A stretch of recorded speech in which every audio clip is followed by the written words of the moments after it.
नमस्कार, मैं डॉक्टर विनय श्रीवास्तव इस वक्त स्कॉटलैंड के इन्वर्नेस में हूँ और इन्वर्नेस से कुछ मील की दूरी पर, लगभग 40 माइल्स की दूरी पर एक जगह है जिसे क्लूडेन कहा जाता है। इतिहास प्रसिद्ध एक युद्ध हुआ था 1745 ईस्वी में। आप इसको चारों तरफ से देखिए। इस जगह में कोई ऐसी खास बात नहीं है, लेकिन फिर भी स्कॉटलैंड के इतिहास में इसको बहुत सम्मानजनक दृष्टि से देखा गया और इसको आज टूरिस्ट के लिए एक बहुत ही महत्वपूर्ण स्पॉट नोटिफाइड किया गया है। हज़ारों टूरिस्ट यहाँ पर आते हैं और इस स्थान के लिए इसका जो इतिहास है उसे समझने की कोशिश करते हैं। एक तरफ यहाँ के प्रिंस चार्ल्स थे और दूसरी तरफ जैकोबाइट थे। दोनों के बीच में एक घमासान हुआ इस मैदान पर। ऐसे हिंदुस्तान में हज़ारों मैदान हैं जहाँ पर बहुत इतिहास प्रसिद्ध लड़ाइयाँ हुई हैं, जैसे पानीपत के मैदान जहाँ 3 प्रसिद्ध लड़ाइयाँ हुई हैं, सत्ता परिवर्तन हुए हैं, प्लासी का युद्ध हुआ है, बक्सर का युद्ध हुआ है और भी हल्दी घाटी का प्रसिद्ध युद्ध हुआ है। ऐसे युद्धों में सत्ताएँ परिवर्तित हुई हैं, साम्राज्यों का उत्थान और पतन हुआ है, लेकिन आज वो मैदान कहाँ है किसी को पता नहीं है। एग्जैक्ट किसी को पता नहीं कि ये वही जगह है जहाँ पर फलाना युद्ध हुआ था, क्योंकि हमारे यहाँ पर इस तरह से कोई प्रिजर्व करके नहीं रखा गया था। कुछ जगहों को ज़रूर सुरक्षित रखा गया, जैसे हल्दी घाटी को सुरक्षित रखा गया है पर्यटकों के लिए, लेकिन बाकी लोगों के बारे में कोई बहुत ज़्यादा जानकारी प्राप्त नहीं होती। तो मेरे पीछे एक छोटी सी कॉटेज है। इस कॉटेज में कुछ मॉन्यूमेंट्स हैं और फ्लैग लगे हुए हैं चारों दिशाओं में। आप इन फ्लैग्स का इतिहास यहाँ बताने की आवश्यकता नहीं है। ये वो जगह है जहाँ पर करीब 200-250 लोग मारे गए थे और कुछ और ध्वस्त इमारतें हैं जिनके रुइंस मैदान के चारों तरफ बिखरे पड़े हैं। मैं बहुत लंबा मैदान का चक्कर तो नहीं लगा पाऊँगा क्योंकि समय बहुत कम है। सिर्फ इतना बताऊँगा कि चार्ल्स जैकोबिन और जैकोबाइट में जो लड़ाई हुई थी उसने स्कॉटलैंड के इतिहास में बहुत परिवर्तन किया था। जैकोबाइट आक्रमण करना चाहते थे स्कॉटलैंड पे और तत्कालीन प्रिंस चार्ल्स ने उनकी इस प्रयास को नाकाम कर दिया और दोनों तरफ की जो लड़ाइयाँ हुई थी वो इस मैदान पर हुई थी। आप इस मैदान को देख सकते हैं। काफ़ी दूर दूर तक इस मैदान में फ्लैग्स दिखाई दे रहे हैं। इसका मतलब यह है कि चारों दिशाओं में इस घमासान युद्ध के चिन्ह दिखाई पड़ रहे हैं। मेरे पीछे आप देखिए,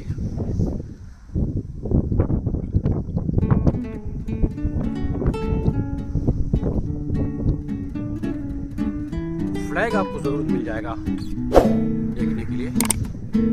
और ये पीछे जो एक बिल्डिंग दिखाई पड़ रही है, इस बिल्डिंग में म्यूजियम है और डॉक्यूमेंट्री फिल्म के द्वारा उस युद्ध को दिखाने का प्रयास किया गया है, उसका फिल्मांकन करके उसका प्रयास किया गया है।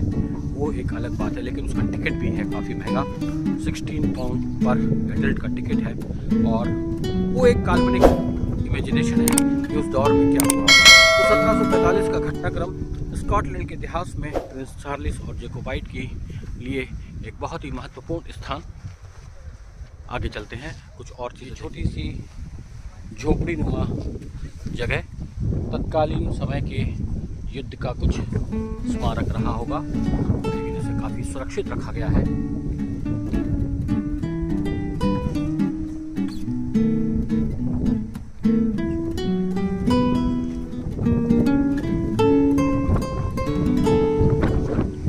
छोटी घटनाओं को बहुत महत्वपूर्ण तरीके से सुरक्षित रखना और उसे आने वाली पीढ़ियों को बहुत सम्मानजनक तरीके से बताना, फ़ख्र से बताना, ये वेस्टर्न कंट्रीज़ की विशेषता है। चाहे वो अमेरिका हो, यूरोप के देश हो, कनाडा हो या फिर ब्रिटेन ही क्यों ना हो, बहुत छोटी साधारण घटनाओं को भी बहुत बढ़ा चढ़ा करके और अपने इतिहास को, गौरवशाली इतिहास को सुरक्षित रखते हुए, सबसे महत्वपूर्ण बात है कि सुरक्षित रखना।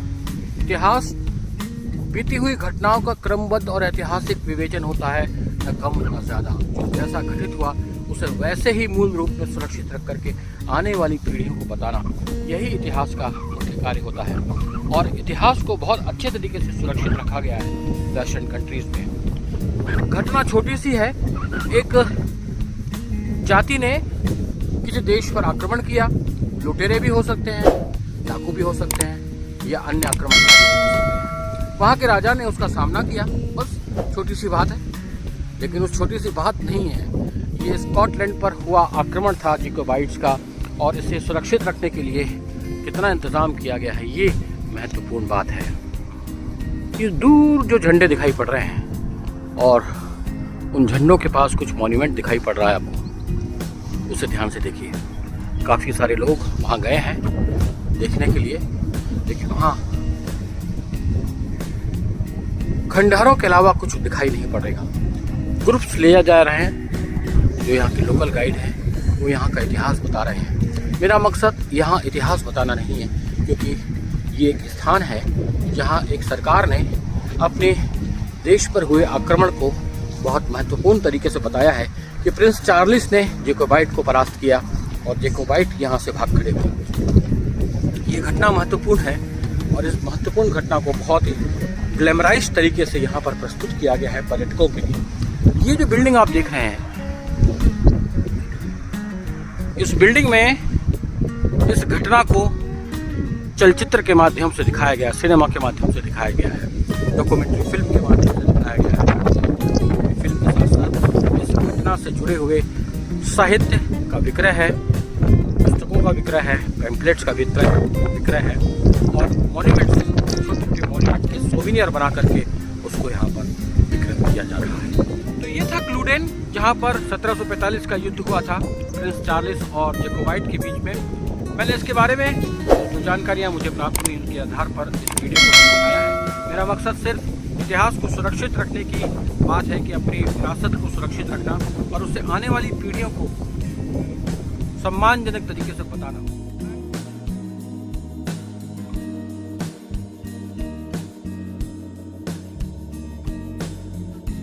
स्कॉटिश हाईलैंड इन्वर्नेस का जो इलाका है वो इतना खूबसूरत है, चारों तरफ हरे भरे मैदान, ग्रीनरी और बेहद ठंडा और तेज़ हवाओं चलने वाला मौसम। खेत हैं तो बहुत शानदार तरीके से उनको मेंटेन किया गया है। ऐतिहासिक स्मारक बहुत खूबसूरत तरीके से उसको मेंटेन किया गया है। ये विजिटर सेंटर है जहाँ से अभी हम लोगों ने इस क्लूडेन को विज़िट किया, उसे एक्सप्लोर किया। एक छोटे से मैदान में जहाँ लड़ाई हुई थी, इतना बढ़िया टूरिस्ट स्पॉट बना रखा है, ये अत्यंत महत्वपूर्ण बात है। तो मैं डॉक्टर विनय श्रीवास्तव क्लूडेन से, जो कि स्कॉटलैंड के इन्वर्नेस रीजन में आता है, यहाँ से ये बताने की कोशिश कर रहा हूँ कि अपनी विरासत को संजो कर रखना प्रत्येक देश का कर्तव्य है और उस विरासत को आने वाली पीढ़ियों को सौंपना उनके महत्व के साथ उस देश की सभ्यता और संस्कृति का काम है। यहाँ स्कॉटलैंड में, यूनाइटेड किंगडम में छोटी से छोटी घटना को, छोटी छोटी विरासत को सहेज कर रखा गया है और आने वाली पीढ़ियों को उसके पूरे महत्व के साथ में परिचित कराया जा रहा है। जो देश विदेश से पर्यटक यहाँ आते हैं उन्हें यहाँ अच्छी तरह से घुमाया जाता है।